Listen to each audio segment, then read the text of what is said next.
I confess, you already heard it from Dave, I'm an overthinker.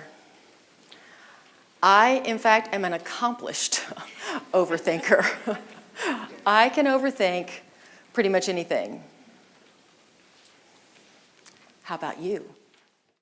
All right, so all of this is really kind of interesting and fun, but this is the question. What is your brand? What is your brand? So in your workbook, I think it's probably page 3, is that right? So I want you to first, by yourself, write down 3 to 5 adjectives that describe the brand that you want people to think of before you walk in the door. And then we're going to, again, get into pairs and we're going to talk about it. Okay? When people walk in the door of your office, does that communicate your brand?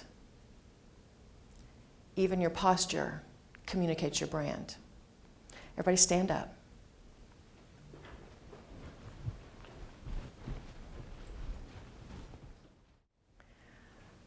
Now walk as if you've been gone for 2 weeks traveling on business, and you just got to the airport and found out the last flight home was canceled.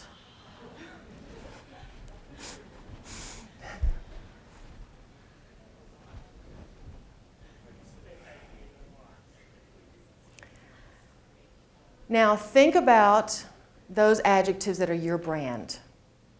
Think about those adjectives and walk as if you are your brand.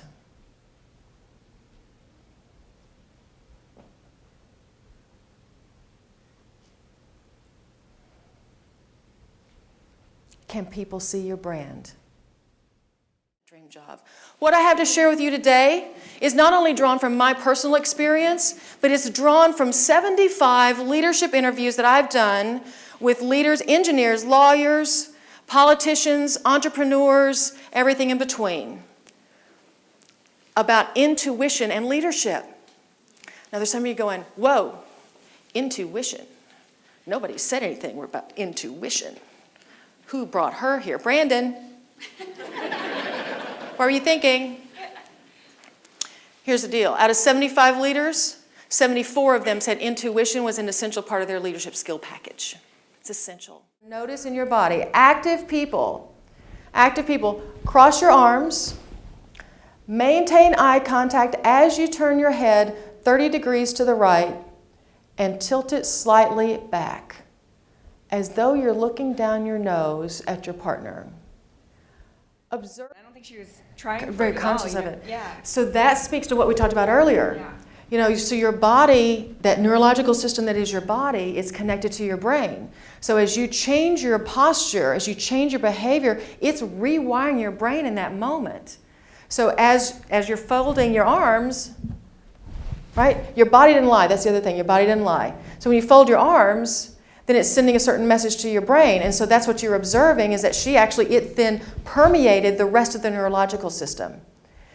So just imagine how many times you've walked into a meeting and you've done that to the people in the room. Isn't that crazy? Yeah, first time I did this actually, I was like, oh my goodness, I've been inflicting pain all this time and I didn't realize it.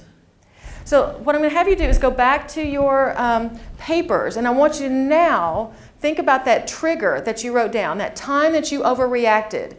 And see if you can kind of remember it, replay it a little bit, and see if there's any of those somatic markers that you can pick up, that in remembering it, you go, oh, I could have noticed that. All right, the third step. These are the 5 pitfalls of overthinking. And I'm going to give you a clue. We're going to go through the 5 pitfalls. Each one of them is underpinned by the same thing. Why am I feeling uncomfortable? It's the secret weapon in all of them. All right, here we go. These are the 5 pitfalls. So here's what we're going to do. I'm going to briefly explain each one of them. When it comes up, if it resonates with you or it reminds you of someone you know, I want you to say, oh yeah. And then what I'm going to do is each one of them, I'm going to give you 2 questions at the end. One question is cognitive. So it will appeal to the cognitive part of your brain. The other is intuitive. So for those of you who are just not digging this whole intuitive thing, you can stick with the cognitive piece. It's not as powerful, but at least you have that option. Okay, so here we go. The first pitfall of overthinking is an over-reliance on rules, processes, and procedures. Oh, yeah. Yeah. 79% of men feel they have to be careful when giving feedback to women. 82% of women want feedback. We've got a little disconnect there. Got a little disconnect there. We also have a disconnect of this one. 72% of men say that women ask too many questions. 80% of women use questions to build consensus, show concern, or offer feedback. Yet another disconnect.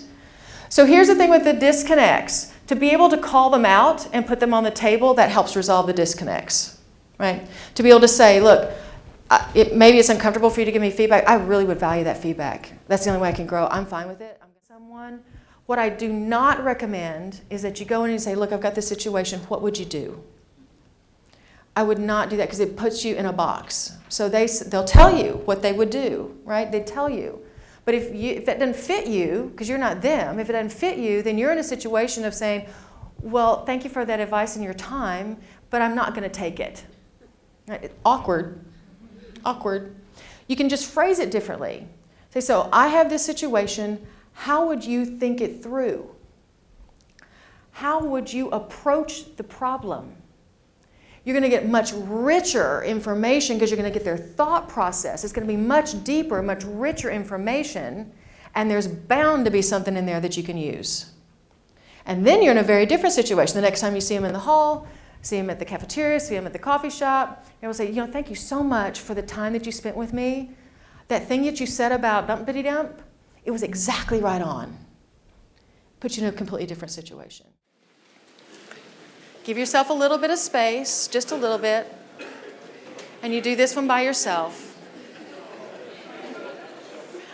Okay, no worries, this is an easy one. All you're going to do is just to follow my lead. All right, now just stand up straight just like you would normally do. All right, feel good. All right. Now I want you to begin to roll your shoulders forward and let your arms kind of come inward. Bring your feet so they're kind of turned in a little bit and your head droops so your whole body is kind of contracted. Now just hold that space and think to yourself about the answers to these questions. From this posture, what conversations are available to you?